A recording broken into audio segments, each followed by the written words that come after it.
Mr. Jeff, what's going on? What's happening? I feel like this is like low now. Hold on. Okay, there we go. Can you hear me? Yes, sir. Okay, good. Perfect. How are you? I'm good. We had a good debate last night, so I can you know, breathe a breath of fresh air at this point. Perfect. So, everybody, my name is Eric K. Thomas, and I am the editor-in-chief of the Quintessential Gentleman. And I got a nice commentator right here. This guy I've been watching his stuff, listening to his stuff. We've reposted his stuff. He's definitely killing it, and definitely wanted to get some clarity on a few things because I mean he knows what he's talking about. So again, political commentator, as I like to call him, Jeff. Whatever Jeff said, but Jeffrey Skinner-Perkins, thank you so much for joining us. We definitely appreciate it. How you feeling? I'm good. How are you actually? How is Everything is everything. I'm okay. You're in New York too, right?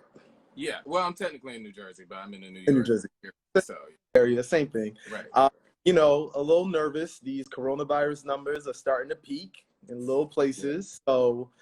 So, that's alarming, but I don't know, but it's okay. We're a trooper. We making it, Yeah, New Yorkers, we New York tough. We'll figure it out. So perfect. So let's just dive right into it. First and foremost, did you like last night's debate? Yes and no. So I tend to watch stuff like this, like with the duality, right? So I'm watching it through the lens of like political science, and then I try to watch it as like an undecided voter. Right. So on one hand, I think Kamala Harris is first let me just clarify, I'm very much pro Kamala Harris, very much pro Joe Biden. I consider myself independent, but I generally vote Democratic. So now that that's out of the right question mark, I guess now we know where I stand, at least politically. So I tend to watch these things with that duality. And again, on one hand, I think that Kamala Harris had to accomplish one thing, which is not lose, right? So her and Joe are up. Some polls have them up 14, 15 points, which is like in the modern era would just be an insane blowout. Right. And a lot of their success, honestly, can be attributed to Trump's implosion. It's not that they're running just this pitch perfect campaign. Well, they technically are by contrast, but it's just Trump is literally imploding. So, you get on stage and you debate Mike Pence and you just don't lose. All she needed to do was reintroduce herself to the American people as vice presidential candidate. Underscore the historical nature of her candidacy. She's a black woman. She's the first black woman that will ever hold that office. First black woman to hold that position on a major party ticket. And that was it. She just needed to not lose. Now, the other side of that is, I think personally, Mike Pence has a ton of vulnerabilities. And, he's anti-LGBT. He is he's anti-abortion. And, just in today's GOP party, he holds and has held a lot of unpopular positions. And I don't think she drilled him on that the way she could. I think that, because they are playing this with this big lead, they are playing not to lose, and they'd rather take the layup than the slam dunk. And I respect that. But I just think that, Mike Pence is the head of the COVID task force, and the White House has like 23 cases.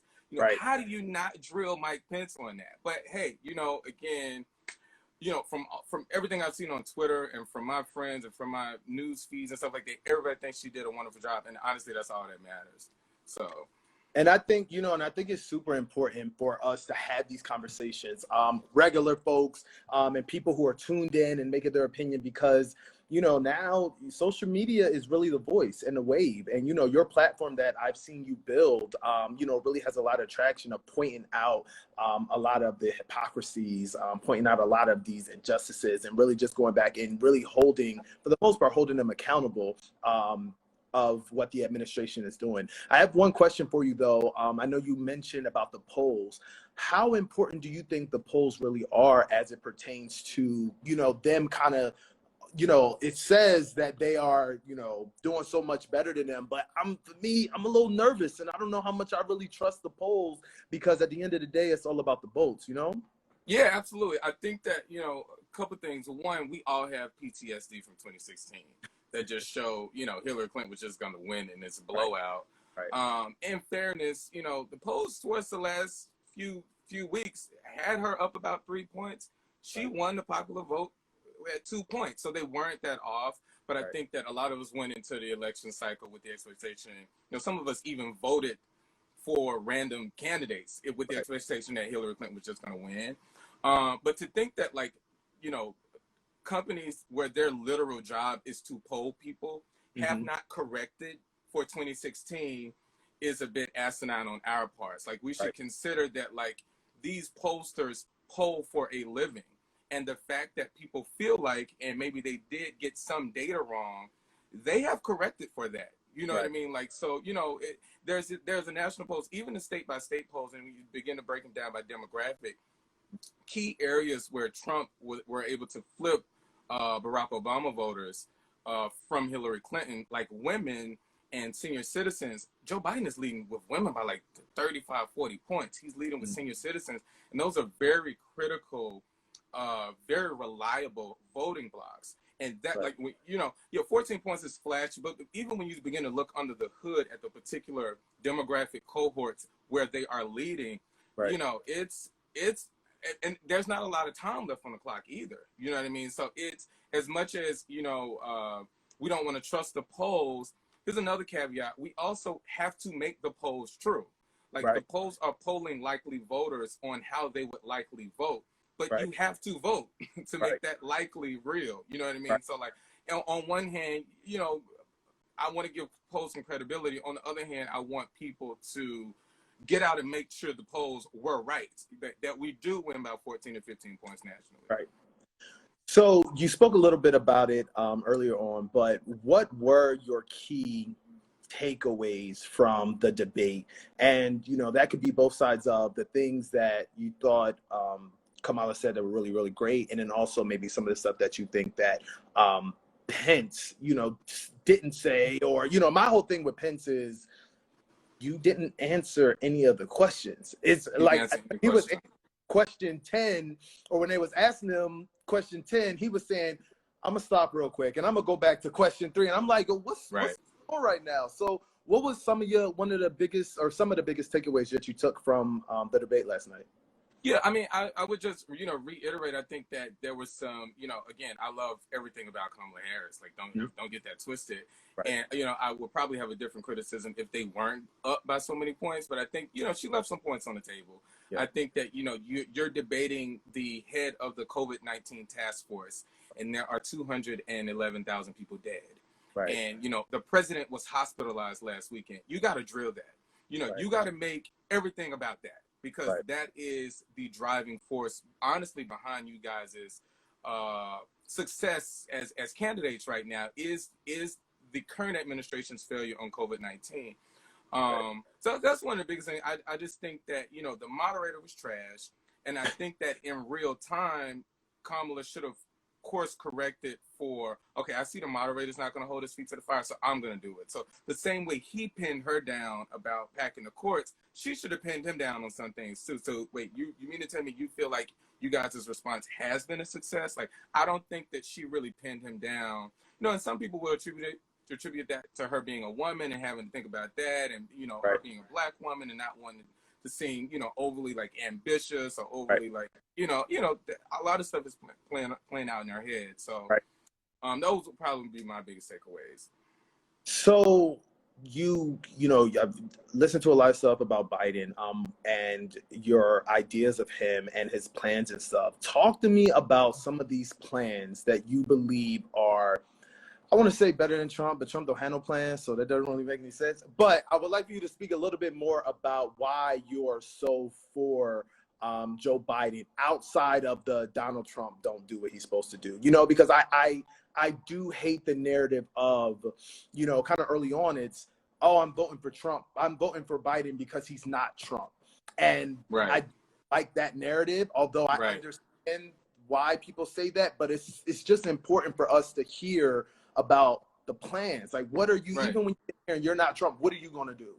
Right. Yeah, I think that's fair. And I think that, you know, I think a part of the ambiguity in Biden's policy and plan, like why that hasn't been the most forefront of his candidacy, is he is picking apart moderate Republicans. So like he's a part of his coalition isn't just Democrats. That's, you know, you don't build a 14-point lead with just Democrats. You do that because you've also gotten disaffected, never Trump Republicans. Right. And when you start to lead with Democratic policies, you know, you get that segment of people start to give Trump a second look. And I think that's why, at least in a bigger branding picture, I think that's why he hasn't led with a lot of policies. But you can honestly just go to his website. And some of the things I'm most excited about is $15 minimum wage, student debt cancellation. A lot of people are really big on taxing the rich. I'm not a big fan of that, but hey, you know, that's one of the things he's leading with. People who make over $400,000 will get a tax increase. He's going to use that money to drive the student loan debt cancellation. I think that's a big thing for millennials. I also think he has a halfway decent plan. Doesn't go as far as I would like him to go, but he has a halfway decent plan for criminal justice reform. They would like for independent prosecutors to step in like a Breonna Taylor case, like an independent prosecutor aside from the actual attorney general. Like, I think that would be huge. You know, they also want to pin federal dollars from going into a police department on them adopting certain police standards that will be done at the federal level. So it's like little things like that that honestly go further than Barack Obama or Hillary Clinton. You know, he's running to the left of Hillary Clinton. Right. And a lot of that gets lost because of Trump, honestly, and because, you know, the primary was a bit meticulous too. But, you know, Biden is running a pretty progressive, you know, on a pretty progressive platform. And I think that gets lost, you know, some intentionally, but some is just because we just don't want to go to the website and look for ourselves. And I also think, you know, to your point, it's like all of the things that you mentioned there, we don't hear a lot about those type of things because either when they're debating or whatever the case may be, you know, they're going back and forth. You don't do this, your administration don't do that, and you miss. Right. But then also it's the piece about, you know, when I looked at the town hall that he had, it was so much more informative. Right. Policies and the things like that. But what you said, going to the website, is so important for people to do the research, get the information, because, you know, they only are on there for what, hour and a half. And and I mean, can you really lay out a plan for 4 to 8 years in an hour and a half? You know, and to Biden's defense, he's not that good of a debater. He is better in a town hall format. That's just his personality and who he is. He's just a more personable person. So he's just going to perform better in a town hall format. So you will get more out of him in that setting, you know. So I wanted to get your thoughts also as it pertains to the public influencers or the public figures, Black people who are really not being supportive of anti-Trump. And are, you know, having these conversations about hold the vote and, you know, we definitely shouldn't just give it to them and things like that. What are your thoughts on that? You know, I think that like influencers and like rappers and like all of these people have like this election playbook that they read and they just kind of jump in politics every 4 years. And like, this isn't every 4 years. This is not a normal election. And, you know, in any other time, and honestly, when this election is over, November 4th, I'm here for the whole pro-Black agenda. I'm always here for it. Right. I just don't think that it should come at the expense of electing Joe Biden. You know, it's you know, I will take an inch of progress over a mile of intention. And, you know, that's just one point. On the other hand, I don't think that a lot of these people are moving in good faith. I just think people are hurling these things and saying these things to stay a part of the conversation. Right. And, you know, I've even considered, after Trump loses, where do I pivot with my platform? Because a lot of my platform is anti-Trump. And I think a lot of these influencers with platforms much larger than mine are beginning to look at, you know, after November 4th, after Inauguration Day, where is my content? So, you know, when you begin to look at stuff through that lens, a lot of people profit from being anti-Trump. A lot of people profit from a Trump presidency, whether directly or indirectly. And I think that sways sometimes their public, or front-facing opinion about the candidates. Like what does CNN do after January 20th? Right. What does Rachel Maddow do after, we literally watch these people thinking that the next Trump crisis is going to bring him down. Right. And now that he's gone, as boring as Biden is, what does that look like? And I think that a lot of people who make their money off of a Trump crisis are starting to really kind of deal with the reality of that he may be gone, in 90 days. Well, I don't know. I'm going to ask, there go my next question for you. I don't think he's going anywhere as it pertains to, even though he's out. It's dangerous. I think, and the biggest issues that I have with Trump, forget about his, ideas and his ideology and all of that type of stuff, is when he actually is voted out, it just seems like when he does things, he is not held accountable, not reprimanded, not done anything. I mean, he was impeached, but he wasn't removed from office. We forget about that. And we forget about that. And I like to make a point all the time and say, he's still on that list. Please, he's on that list. So, what are your thoughts as it pertains to Trump and what's next if he is voted out? You mean what's next for him or what's next for us? What's next for us? I don't know. One of the things I'm most concerned about is the lame duck period, which is, first of all, we're dealing with a hypothetical that we know the Democrats are going to win, which we're crossing our fingers that is the case, right? There's a couple of different scenarios. I mean, if he doesn't win, if Democrats win and it's close, we're talking about 3 or 4 months of court battles. Trump is going to take every single contested election result from every close state all the way to the Supreme Court, which he has packed with 6 justices. There's a 6-3 split now, which is a whole nother conversation. Right. So there's that. That is the importance. Let me pivot here for a minute. That is the importance of everybody voting in every state. We have to blow him out to where there aren't any contested election results. Right. If he's just blown out, I'm wondering, as just an FU to everybody, how much of our national security is put in danger, because he is, the executive branch, specifically the president, as it concerns foreign policy, has a lot of latitude. Like he goes unchecked in a lot of different foreign policy areas. Like he can just say, I'm going to do this and just do it. Like he can pull troops out of a particular region, and that's just it. There's nothing that can really check him on that. And I'm just wondering, that is one of the things that I would say keeps me up at night, is if he loses, what does he do? And what do people who we don't like China and Russia and Saudi Arabia and Iran, what will they know about us that we don't want them to know, because Trump is just saying F you? That's actually one of the things that I think about a lot, Funny, I have this group chat with my my guys, and we talk about various things, and politics is always a piece of it. And one of my friends made up the good point, is like Trump really exposed how much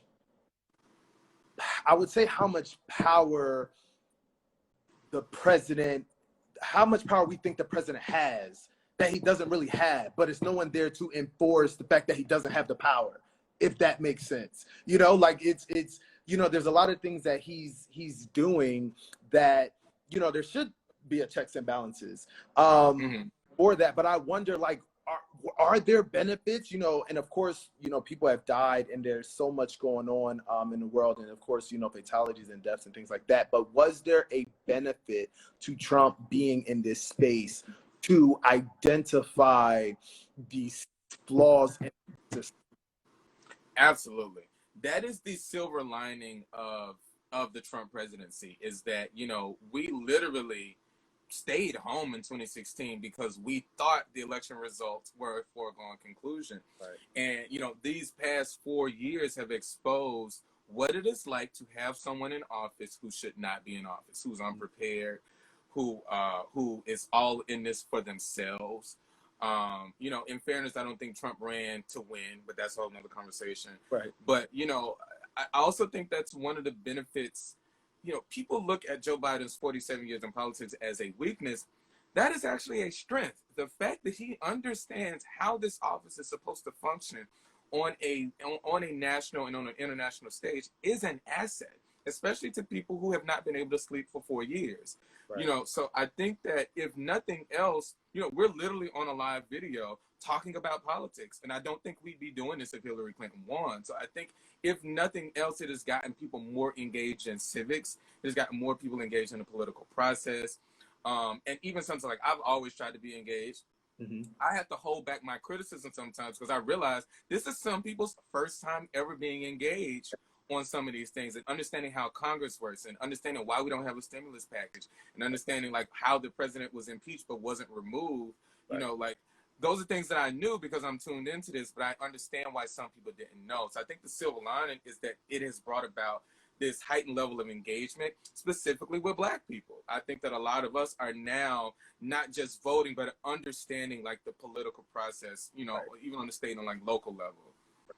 No, I think, and that's such an amazing point. To your point about people, specifically our community, going out to vote, great, they vote, but actually understanding the intricacy. Yeah. Like, what is this whole policy? Why is this doing what it is? And I'm always thankful of the internet for allowing people to Google, do what we need to do some research as it pertains to, understanding this process, why there is the Electoral College, which I think is trash. Or yeah, why, you think about it, you literally just picking a group of people that's saying, some group that has just 10,000 numbers compared to a state that has 50,000 people, but y'all both have the same. How is that possible? And I guess I would be interested to hear your thoughts on just a revamping of the entire structure. Like, first of all, the Constitution, why do we still have that? Why has that not been completely overhauled and redone? A lot of the laws, like you talking about guns, they made these laws back when you had muskets. You know what I mean? Where you had to, it took you forever to shoot multiple people or whatever the case may be. And it's like, there's so many laws that they keep amendments and all of that type of stuff, but it really needs an overhaul. But definitely, what's your thoughts on kind of the system and where we've come from and where we are now? Well, I think that, to give a little background, like the Republican play has been since the 70s, like ever since Roe v. Wade it's not been codified, but ever since Roe v. Wade was like ruled in the 70s, like here's the law of the land, women can get abortions. They have been playing the long game, right? So they realized that the perpetual check on an ever-changing demographic. So, for example, white people in, I think 20 or 30 years will be the minority. That there will be a plurality, but they will be outnumbered in terms of there will be more people of color in this country than white people. Right. So what is a perpetual check on, if there are going to be more Black and brown people in the country and they vote on their representatives in Congress and they vote for the president, how can we put a check on that system? Right. The courts. Right. Because the courts are lifetime appointments. Right. So what the Republican play has been for the past 30 or 40 years has been to put super conservative people on the courts. So no matter how liberal an agenda will be for a Congress or for a president, if those things get challenged in the courts, we have the lifetime appointments in the courts that can strike these laws down. Mm. And it's unfortunate the Democrats haven't been paying enough attention to it. I almost cursed. Haven't been paying enough attention to this because now here we are, 26 days out from the election, and we're looking at a 6-3 court. Right. And, a lot of people don't know this, but we vote November 3rd. On November 10th, Obamacare, the Supreme Court will hear oral arguments for striking down the pre-existing condition mandate in Obamacare. Right. And Trump's going to have 6 justices to 3. Right. You know what I mean? And Republicans have just been playing this long game. And I'm trying to remember how I got here. But basically, Republicans have been playing the long game. So, right. For example, rather than focusing on winning the popular vote and focusing on, trying to readjust their platform to a changing demographic, they've doubled down and they've used propaganda in states that are less populated. So, for example, the fact that in the Senate, California gets 2 senators and North Dakota gets 2 senators, the Republicans have more leverage in the Senate. So it makes more sense to push propaganda in the Dakotas. in Missouri, in Alabama, in Arkansas, because you're going to have more leverage there. And, you know, the Republicans have the majority in the Senate, and I feel like I'm getting in the weeds, so if I am, just cut me off. But Republicans have the majority in the Senate. They have 53 senators, but those 53 senators represent 11 million less people than the 47 Democrats. So they've been playing this long game of no matter how unpopular their positions are, they have the leverage in the Senate and they have the leverage in the court system. So we now have to readjust and realize this is the game. And we have to take the Senate back. We have a really good opportunity in November to take the Senate back. And, you know, one of the things that I would like to see is D.C. become a state. D.C. wants to be a state. That would give us 2 more senators. If Puerto Rico would like to become a state, that gives us 2 more senators, and at least it levels the playing field. You know, I would like to see Democrats add more justices to the Supreme Court. That's what I was going to ask you. What, you know, we keep hearing this conversation about, you know, are they going to pack the Supreme Court? And, you know, Biden and Kamala are not talking about it, which I think they probably going to do it if it don't be how they want it to be. But I wonder, is that a good thing? Is that going to be, you know, is it a good thing? Because you have to be careful of, and this is where I think the Republicans really mess up, is that they install these rules, but then it comes back to bite them in the ass. So you have to be careful of what you're saying is okay, because when it flips around and now it's on you, you up a creek. So that's an important point, because literally prior to it was a Democratic senator who took out the filibuster for, I'm getting in the weeds. You used to need 60 votes to confirm justices. It was a Democratic senator who changed the rules to make it 51. So like the Democrats changed the rules a while ago, and now it's coming to bite them because they can't block any justices. Here's what I think. I think that, again, we are not a GOP country. And I don't mean that because I vote for Democrats. I'm looking at the demographics. I'm looking at the polling. 7 out of the last 8 elections, the Democrats won the popular vote. You know, so like, we are the majority in our thoughts. The courts should reflect that. And if that means the Democrats need to add more justices to reflect the thoughts of the Republic, then so be it. It's going to be controversial. Yeah. Republicans are going to fight tooth and nail to prevent them from doing it. They're not going to be able to because they're not going to be in the majority. But it's important. I'm all in favor of, I don't want to say packing the courts because I think that has a negative connotation. Balancing the courts. I think the courts should be balanced to reflect this country. Here's why Joe Biden and Kamala Harris won't talk about that. If there's nothing that unites Republicans, it is that Supreme Court, which is why when RBG passed away, I literally tweeted, I was like, this just gave Donald Trump a first down, and he was at like 4th and 25. That's a football reference. Y'all don't watch football, I'm sorry. That gave him a Hail Mary. Because nothing unites Republicans like the Supreme Court. Because again, they've been playing this long game for 40 years. So, you know, I've been saying that to say, Joe Biden and Kamala Harris won't talk about the courts, because when you admit that you're going to add justices, your coalition that has Democrats and Republicans, you start to eat away at the Republicans that were going to support you. And the Republicans that are supporting Biden, will start to give Trump a second look. If they just blatantly say, we're going to add 7 justices to the Supreme Court, they're going to start to give Trump a second look, and they don't want to do that. That's why they won't answer that question. And the good thing is Kamala just did the only debate that she's going to do. It looks like Trump and Biden may do one more debate, and they probably won't have to answer that question. Well, Biden said he only doing it virtual. Trump said he's not doing it if it's virtual, which is a whole nother conversation. But again, back to, you know, a conversation I had with my boys earlier this morning, it's not constitutional for them to debate. No. They don't have to debate. And I think that's so important to understand too, is that they don't have to debate. You know, like if they, you know, and I really do feel like Trump, again, with his Twitter, his messaging and everything like that, he goes directly to his base. He doesn't have to debate Biden to do any.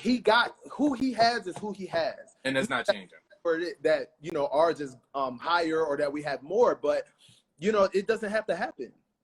Yeah, I mean, in fairness, Joe Biden's not running from Donald Trump. He will debate him because Joe Biden has the facts and the policy on his side. I don't think that Joe Biden is the best messenger.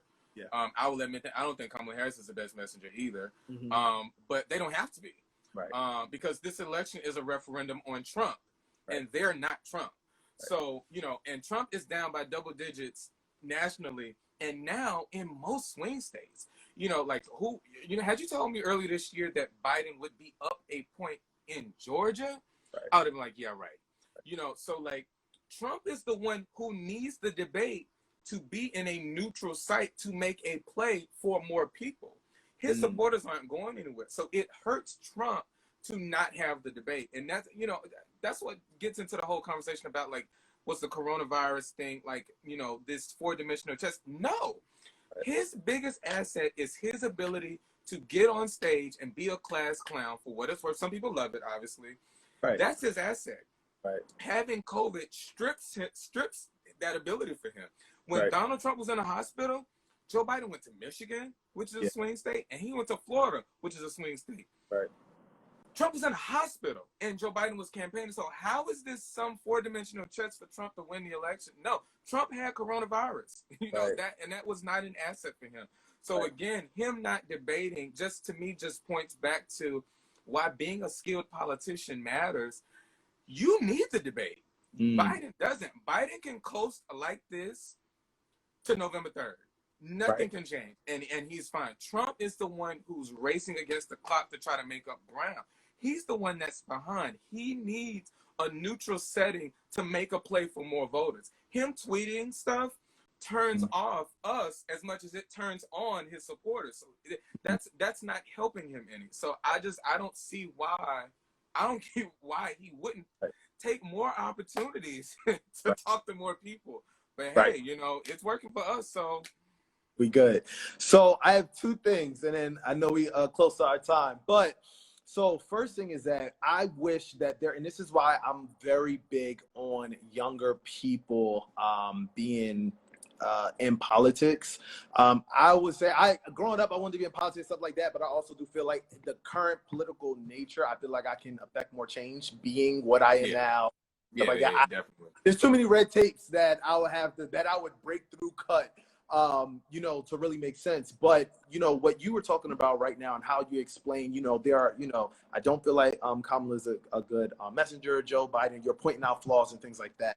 What I don't like about the Republicans, and a lot of them, is owning their ish. It's like they won't own it. It's like what he did is wrong, but they won't say that. They just won't say it at all. And I think that's where's your identity? Where is you able to, take ownership of the things that's happening? I think that's a big piece of, I won't even say politics, because I do know that Democrats, for the most part, will take, they'll have the conversations, disagree with certain things and move forward, but that's the issue with politics, just as a whole. So I just wanted to make that statement. But my question to you my last question is, what is your message to undecided voters at this point right now, where we are? I believe, honestly, undecided, but how can you be undecided? Like, how? You just want attention at this point. I don't see how anybody, specifically Black, I just don't see how there is no clear choice. Right. I think that it comes down to somebody had a really good analogy about like, politics isn't an Uber that's going to take you directly from where you are to directly where you want to be. It's more like public transportation, where you catch the bus or you catch the train, and it gets you as close as where you need to be as possible. And you have to start viewing politics through that lens. Joe Biden is not going to be Al Sharpton or Angela Rye or me or what he's just not going to be. He's not going to be Black Lives Matter. He'll embrace the Black Lives Matter agenda to an extent. He's just not going to be that. And for what it's worth, Black people make up 13% of the population. That means, what is that? 87% of the people in this country are not Black. Right. And I say that as a Black person to remind people that the President of the United States is just that, the President of the United States. Right. And he or she has to embrace an agenda that includes all people, and they will never be just laser focused and specific about being super pro-black. You're just never going to get that, and that is a hard reality that we have to face. Right. And we're going to have to do what we can to push them to do things for our community. But a lot of the stuff that we need is just going to be inwardly focused, you know, and that's a completely different conversation, because there are some things that we are expecting them to do at the federal level, but, you know, expecting Biden to, you know, just come out and have a FTP shirt on, you know, he can't because he has to govern police, you know, and, you know, he has to govern law enforcement unions, and he, you know, and it's just that expectation, y'all have to get rid of that. You know, he has embraced a pretty ambitious police reform agenda and a criminal justice agenda. I think you guys should go to his website, and I think you should look at. I think you should also look at his posture and demeanor as it concerns criminal justice issues. He is the only person running for president of the two people who has spoke Breonna Taylor's name by name multiple times. You know, I believe, you know, that he cares. I also believe that he has to win white men in Pennsylvania and Ohio, and that he can't be so pro-black that he turns off those people, because there are more of them, you know, and there are more of them who's going to carry him into the White House, and we need him in the White House, you know. So when you begin to look at it through that lens, a lot of stuff starts to make sense as to why people are messaging things the way that they are. For what it's worth, there's a black woman on the ticket with Joe Biden, and she's black for real. She's an AKA. She graduated from Howard. She didn't go into a time machine to do that, to pander to you. She's a real black woman. He's committed to appointing a black woman to the Supreme Court. That matters. You know, y'all can't on one hand talk about how y'all want representation, and here is, you couldn't have genetically engineered a better running mate for Joe Biden, and y'all shit on her, you know, every chance y'all get. You know what I mean? So, like, y'all got to take these wins when y'all can. And, you know, November 4th, let's start having a conversation about a real pro-black agenda. Right now, agenda item number 1 is getting Trump out of office, period, point blank. And, you know, just to piggyback on that too, I need to see all of this fight on that local level, because that is what really affects the black. Where is your local level black agenda? I don't want to go down that hole, but let's just call it. But no, honestly, we got time. We got a little bit of time, y'all. Yeah, I mean, you know, the when it comes to police involved shootings, the DA, y'all voted for him. You know what I mean? Like the attorney general in Kentucky, he's not appointed. He ran a statewide race and won. When it happens in Atlanta, or when it happens in Tallahassee, or whatever city you live in, your mayor appointed your police chief, or your police chief ran, or your district court, or your whatever, however your municipality is structured. Those people most of the time aren't appointed, or if they are appointed, they were appointed by a person who ran for public office. So a lot of what y'all are looking for Joe Biden and Kamala Harris to do, that smoke need to be directed towards your mayor. It need to be directed towards your county commissioner. It need to be directed towards your police chief. That's where these decisions are being made. And, you know, again, I'm here for Black Lives Matter, period, point blank. You know, but I also think that we can't be so heavy-handed in our response, in a response that really requires a surgical knife. Y'all got to start rooting out these badass politicians on the local and state level too. Yep. Daniel Cameron, Attorney General of Kentucky, that's an elected office in Kentucky. Yep. Y'all voted for him, or y'all allowed him to be voted into office. Yep. You know what I mean? So, like, you got to start being focused on these local elections, because these are the people that are making the decisions in these police-involved shootings. No, and that, I mean, and it also, and I think one of the biggest things that I'm hoping is that it goes back to that education, that people are now understanding that these laws and legislations are actually the problem. It's not even the people. It's really not the people. It's these laws, these legislations, the things that, you know, you can have a gun in Florida, you can carry a gun in Florida, but can't in New York. And this person can do X, Y, and Z in those particular you have to be knowledgeable about the things that you have to deal with, the things that are in your particular state, your city, and all of it. And I think that that is one of the biggest downfalls of our community, is not understanding across the world, even across social justice, finances, and we just don't understand how it works. And where you can't succeed if you don't know what you're doing. Yeah. Yeah, we don't know what the fight is. You know, I think that, you know, if XYZ person hashtag, and hopefully this doesn't happen again, but when it happens, it intensifies the fight, but we don't know what the fight is. Right. And that's what's most frustrating is like, you know, for what it's worth, if I run for public office, delete this part, but I don't care when y'all burn down the Wendy's because I understand the passion. I understand what that was behind. Right. But that smoke got to be directed towards the people who are appointing independent prosecutors. That has to be directed towards the DA who's going to impanel a grand jury on this case. That's where the magic is happening, and I want us to start being more laser focused on getting results and not just setting buildings on fire. Right. You know. Perfect. Jeff, I appreciate you for taking this time out. Thank you so much. Tell them where they can. My Instagram is whatever Jeff said. It's whatever with no vowels. I always have trouble spelling, so I do like W teaching it, and it just feels itself. But yeah, my Instagram, my Twitter is whatever Jeff said. I do most of my engagement on Instagram. So yeah, that's where I'm at. Thank you guys. Thank you guys for tuning in. We had an amazing conversation. We'll be having more of these for sure because we got stuff to talk about. Thank you guys for tuning in and joining y'all lunch with me and Jeff. Talk to y'all later. Thank you.